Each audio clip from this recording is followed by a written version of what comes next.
Halo coy, apa kabar? Gimana puasanya kalian hari ini? Waduh, seperti biasa gua bakal nemenin kalian, nemenin puasa kalian atau nemenin buka kalian dengan mendongeng sebuah film yang unik dan lucu tahun 2018. Jadi film ini bercerita tentang pria culun yang mempunyai berbagai aturan demi menjaga serabi lempit premium ceweknya yang sultan agar gak terjamah oleh siapapun, termasuk kakaknya yang terkenal burungnya sering hinggap kemana-mana. Waduh, apakah dia berhasil? Oke deh, langsung aja tarik mon intro. Film dimulai dengan dua orang yang ngakunya cuma sahabat yang bernama Ele dan Lee yang sedang nongkrong di kolam renang. Tiba-tiba kakak Lee bernama Noah muncul di sana. Sepertinya Ele ini diam-diam juga naksir pada Noah. Tapi Lee telah menetapkan aturan nomor 9. Sahabatnya dilarang jatuh cinta pada Noah. So dia harus melepaskan perasaan itu. Hari berikutnya Ele mendapat masalah di sekolahnya ketika dia mengenakan rok terlalu pendek dan seorang anak laki-laki langsung menyolek aja gitu bumper belakangnya. Noah yang melihat itu tanpa pikir panjang langsung memukulin orang tersebut. Akibatnya mereka berdua pun ditegur oleh pihak sekolah. Sepulang sekolah, Ele menemani Lee yang sedang mencoba pakaian yang akan dia gunakan untuk acara bilik ciuman atau kissing booth untuk penggalangan dana. Dan saat di kelas, Ele mendapat surat permintaan maaf dari pria yang bernama Sugeng yang menyolek bumper belakangnya tadi. Dan tiba-tiba Sugeng masuk kelas memakai rok mini. Semua orang di ruangan itu pun tertawa kecuali Noah. Dia pun kesal karena Ele menerima permintaan maaf Sugeng, bahkan dengan mudahnya menerima ajakan Sugeng untuk berkencan. Walalala. Malam itu Ele sudah dengan sangat semangat untuk kencannya, tapi Sugeng gak kunjung datang. Ia terus menunggu selama berjam-jam tapi tetap aja Sugeng gak datang juga. Ia pun kemudian pergi ke time zone untuk healing bersama Lee. Gak lama kemudian tanpa diduga Sugeng datang ke sana. Ia lalu menjelaskan bahwa Noah melarangnya untuk menemui Ele. Dan ternyata bukan cuma Sugeng aja, Noah juga mengancam siapapun yang berani mendekati Ele. Ele yang sangat marah langsung menghubungi Noah.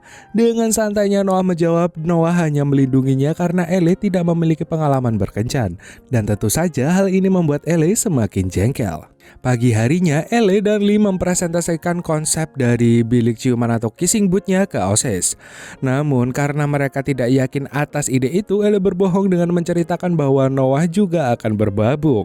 Malam harinya saat pesta keluarga Noah dan Lee, Ele mencari Noah untuk membujuknya.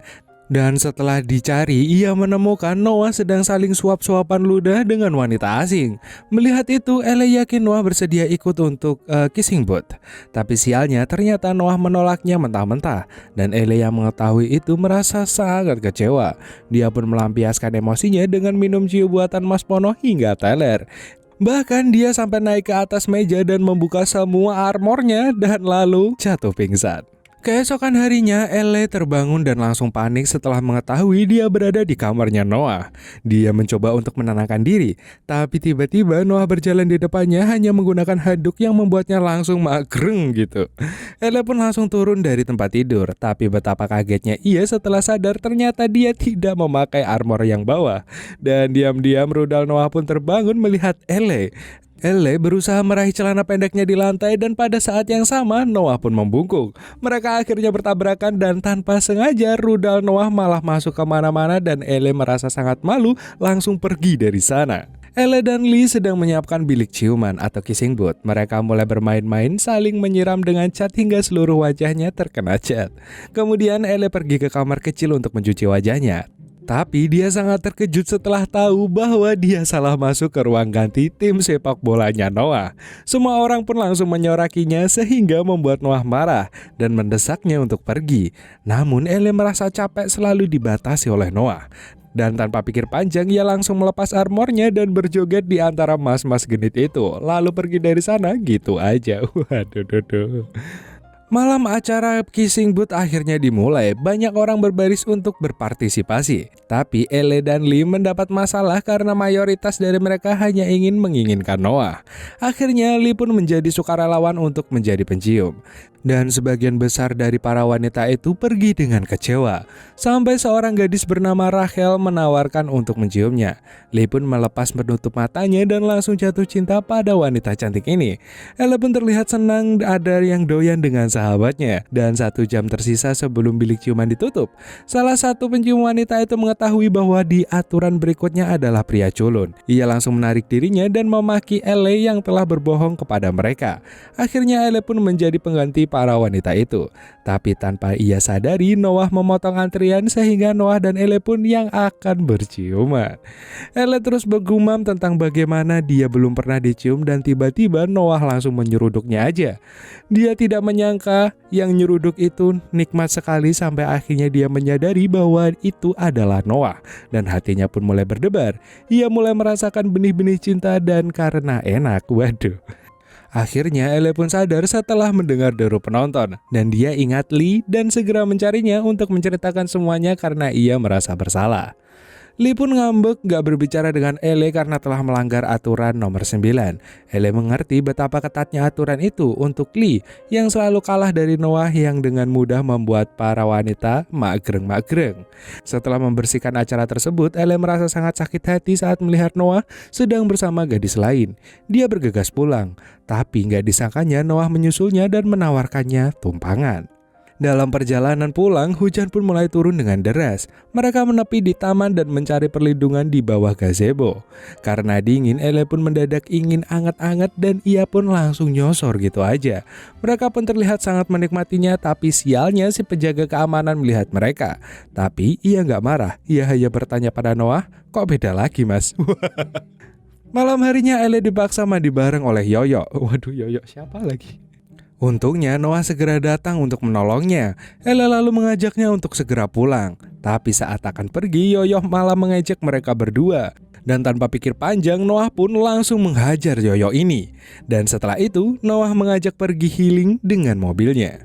Setelah perjalanan panjang, mereka sampai di atas Bukit Hollywood. Di sana mereka sepakat untuk menjalin hubungan diam-diam atau istilahnya itu, backstreet. Mereka pun merayakan hubungan baru itu dengan menikmati gesekan tanah perbukitan di tubuh karena sawah Ellie sudah sangat basah. Walalalala. Setiap hari mereka tanpa henti belajar bareng hingga tiba-tiba ibu Noah mengetuk pintu kamar. Dan tanpa pikir panjang Ellie langsung bersembunyi di bawah tempat tidur. Saat masuk ibunya bertanya masalah kuliahnya. Dan gak disangkanya ternyata Noah akan kuliah di luar negeri dan tentu saja akan meninggalkan Ellie. Ia sangat sedih akan berpisah dengan Noah. Tapi yang lebih penting sekarang adalah cara keluar dari kamarnya Noah. Untung aja Noah sudah menyiapkan trampolin dan sepertinya Noah ini sudah sangat pro. Ellie pun langsung melompat dan pergi dari rumah Noah. Hari-hari terus berganti dan Ellie dan Noah pun terus berkencan dan menghabiskan waktu bersama tanpa Lee sadari karena dia sudah disibukkan oleh serabi rempitnya Rachel. Suatu hari Ellie sedang membantu Noah memperbaiki motornya. Saat akan mengambil alat dia terjatuh hingga wajahnya terluka. Noah langsung membersihkan luka Ellie. Lee yang melihat itu langsung menuduh kakaknya telah melukai Ellie. Lee sangat marah dan mengancam kakaknya itu. Untung aja Ellie masih bisa meyakinkan Lee bahwa Noah tidak menyakitinya. Ellie lalu kembali ke kamar Noah dan menghiburnya dengan mulut genitnya. Gak disangkanya Lee melihat itu. Ia langsung pergi dengan rasa sangat kecewa. Ellie terus berusaha untuk meminta maaf, tetapi Lee sangat-sangat marah.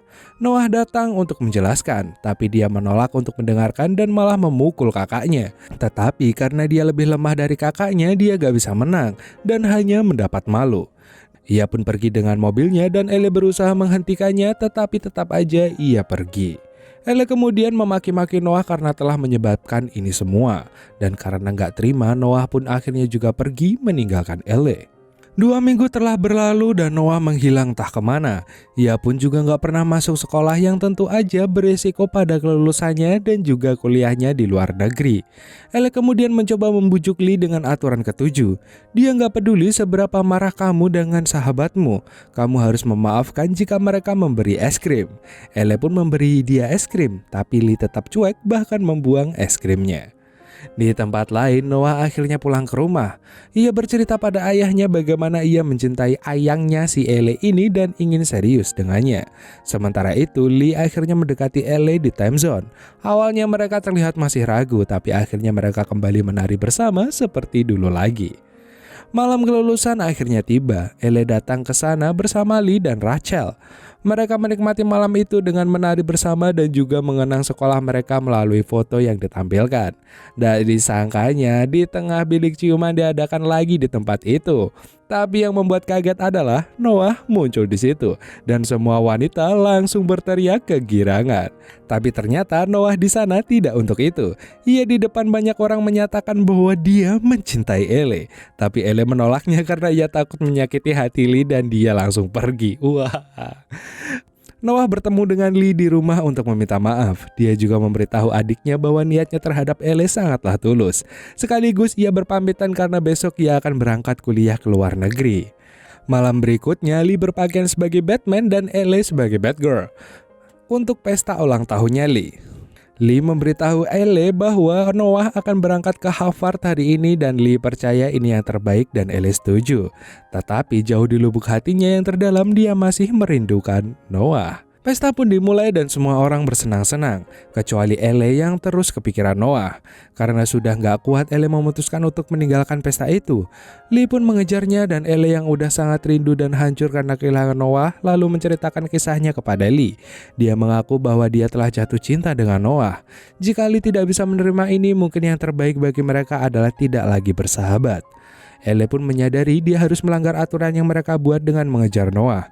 Untuknya, Lee bisa memahami perasaan Ellie dan mereka pun berpencar untuk mencari Noah dan berjanji akan bertemu di garasi. Sayangnya, Noah tidak juga ditemukan dan terpaksa Ellie pulang ditemani oleh Lee. Ellie memberitahu bahwa dia menyesal tidak memberitahu Noah bagaimana perasaannya. Dia ingin Noah selalu ada di sampingnya, tapi semua sudah terlambat. Namun tiba-tiba Lee membuka topengnya dan ternyata itu adalah Noah. Ellie sangat terkejut sampai-sampai hampir menabrak. Mereka pun berhenti di pinggir jalan yang gelap di dekat semak-semak. Noah lalu bertanya apa yang harus dilakukan olehnya di tempat seperti itu. Dan Ellie hanya menjawab, hehehe. Hari berikutnya mereka menghabiskan waktu untuk bersenang-senang bersama hingga akhirnya Ellie mengantarkan Noah ke bandara. Sebelum berpisah gak lupa mereka memberi tubrukan perpisahan. Ellie sangat sedih ditinggal oleh Noah tapi ia gak bisa berbuat apa-apa. Ia lalu pulang menaiki motor Noah dan filmnya pun tamat. Anjir. Oke, akhirnya happy ending lagi nih filmnya. Gue suka nih kalau kayak gini. Mbak Elenya tuh kayak imut-imut manis gimana gitu ya. Unik loh mbaknya tuh. Aduh. Jadi gimana menurut kalian film ini? Dari sini sebenarnya kita bisa belajar cara-cara menikung yang baik dan benar, ya gak sih? Iya gak tahu deh di naskahnya gitu anjir. Oke deh. Mungkin segitu dulu dari Emon. Terima kasih buat kalian yang udah nonton video ini sampai akhir. See you next time. Emon undur-undur dan dadah.